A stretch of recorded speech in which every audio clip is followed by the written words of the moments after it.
এত বাজার কি হবে বাবু? বাড়িতে কি নতুন অতিথি এসে? আপনাকে তো এ বাজারে আগে দেখিনি। গায়ে নতুন এসেছেন নাকি? ওরে বাপ রে! কাকা, তুমি এত প্রশ্ন করছো, কোনটা রেখে কোনটার উত্তর দি বলো তো? একটা একটা করে দিলেই হবে। আমি আসলে কথা বলতে বড্ড ভালোবাসি, তাই খদ্দের এলে সকলের খোঁজ খবর রাখি। বুঝলেন না, ব্যবসায়ীদের শ্বশুর ঘর নেই, তাই আয়েশ করে আলাপ জমিয়ে গল্প করার আর সময় হয় না। হা হা হা! আপনি তো বেশ মজার মানুষ। আমি আসলে এই গ্রামে নতুন, ঘোষাল বাড়ির জামাই। ও বাড়ির জন্যই বাজার করতে এসেছি। তা বেশ। তা জামাই বাবা, ঘোষাল বাবু তো সোনা মুগ ডাল দিয়ে আর গোবিন্দ ভোগের চালের ভাত বড্ড ভালোবাসে। দিব নাকি? হ্যাঁ হ্যাঁ, দিয়ে দিন। সব মিলিয়ে আমার কত টাকা হলো কাকা? ইস, অনেকটা দেরি হয়ে গেল, সূর্য ডুবতে গেল, একটা গরুর গাড়িও দেখতে পাচ্ছি না। এখন তো গরুর গাড়ি পাবেন না বাবু, সকালের দিকে পাওয়া যায়।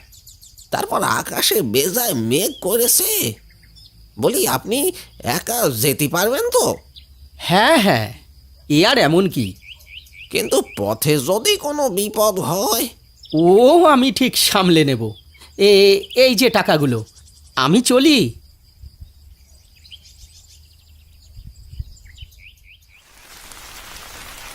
একেই বেলা পড়ে এলো, তারপরে এই অসময়ে বৃষ্টি।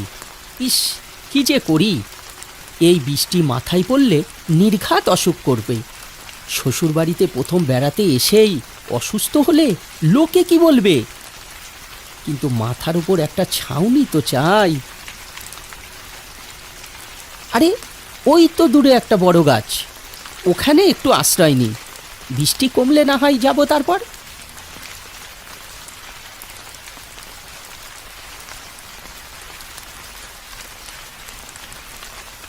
বাপ রে! টানা 1 ঘন্টা বৃষ্টি হলো, কিন্তু এ বৃষ্টি থামার নয়। এই ধরে আসা বৃষ্টিতেই বরং চলতে শুরু করি, নয়তো সারা রাত আমাকে এখানেই দাঁড়িয়ে থাকতে হবে। আমি বরং ওই জঙ্গলের রাস্তাটা ধরে যাই, তাড়াতাড়ি পৌঁছে যেতে পারবো।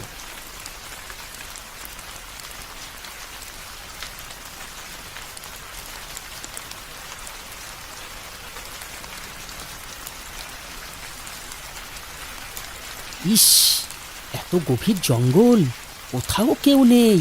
এ গাটা কেমন ছমছম করছে। আমি বরং গান গাইতে গাইতে চলে যাই। গান গাইলে ভয় মনের কাছে আসতে পারবে না। কিন্তু কি গান গাই?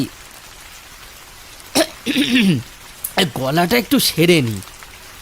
বৃষ্টির দিনে এই জঙ্গলের পথে চলেছি আমি একা একা, হাতে নিয়ে বাজারের বোঝা।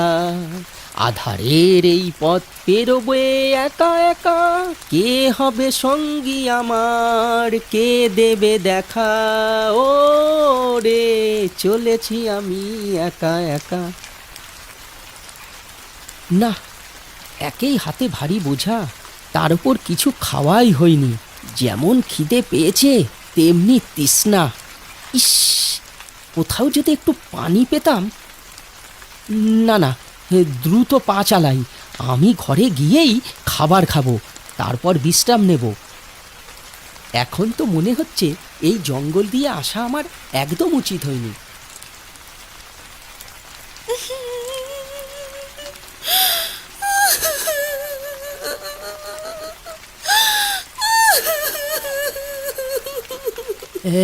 এমন জঙ্গলে কেউ কি থাকে? কে কাঁদছে এমন করে? কারো কি কোনো বিপদ হলো? না না, এভাবে কাউকে বিপদে ফেলে যাওয়া ঠিক হবে না। আমি বরং গিয়ে দেখি কার কি হলো। কেউ আছেন? কি হয়েছে আপনার? কাঁদছেন কেন?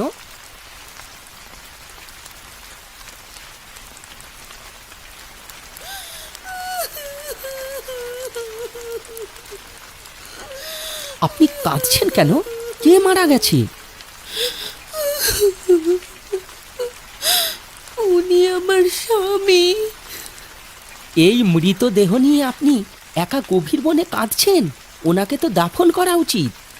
না, কেউ আমাকে কোনোদিনও সাহায্য করেনি। তুমি এখানে কেন এসেছো?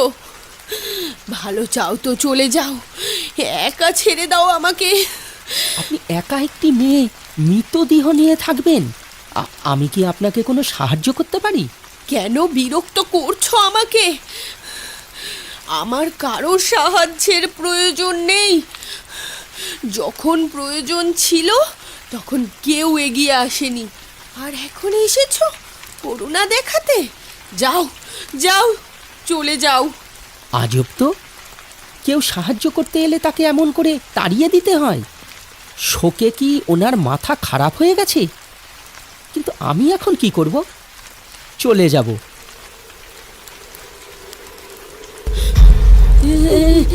এটা কি?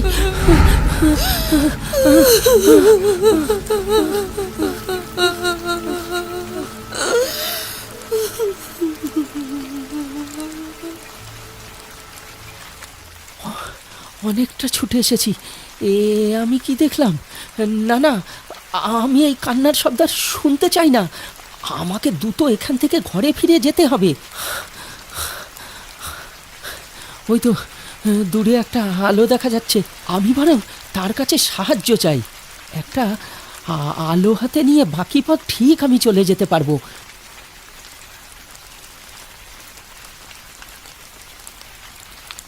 না, আমি যা দেখেছি আমি মনে ঠাঁই দেবই না, কিছুতেই না।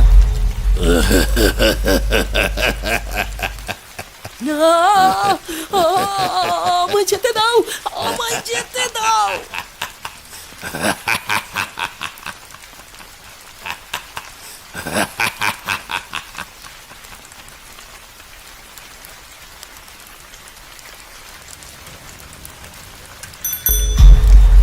আরে আরে আরে আরে, তুমি ভাই কোন রাত কানা? এত বড় বাজারের ঝোলা নিয়ে শেষে আমার সাথেই পড়লে? কে তুমি? আমি সজল। আমি ও, তবে এই ব্যাপার। যাক, বড় বাঁচা বেঁচে গেছো ভায়া। মাছ নিয়ে ভর সন্ধেবেলা তোমার বনের পথে আসা একেবারেই উচিত হয়নি। চলো, আমি তোমাকে তোমার বাড়িতে পৌঁছে দিচ্ছি।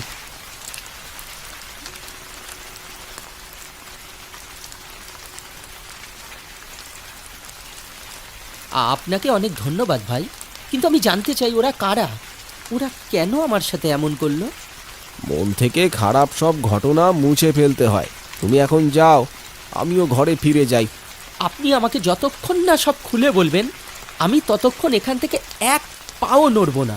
না না, থাক, এসব জেনে কি হবে। তোমাকে আজকের মতন পৌঁছে দিয়ে গেলাম, তবে ভুলেও আর ও পথে যেও না। তখন কিন্তু আমি আর তোমাকে পৌঁছে দিতে আসবো না। না না, আপনাকে বলতেই হবে। আমি কথা দিচ্ছি আমি কখনো বনের পথে যাব না, কিন্তু আপনি আমাকে সবটা খুলে বলুন। আচ্ছা শোনো তবে।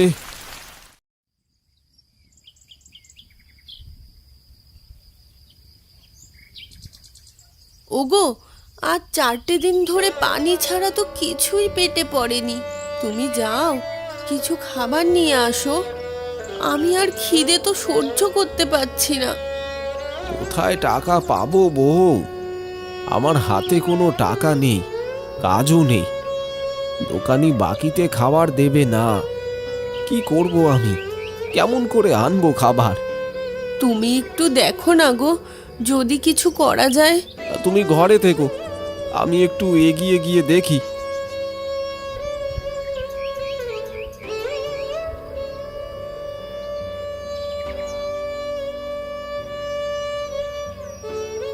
এই তুমি আবার কেন এসো আমার দোকানে?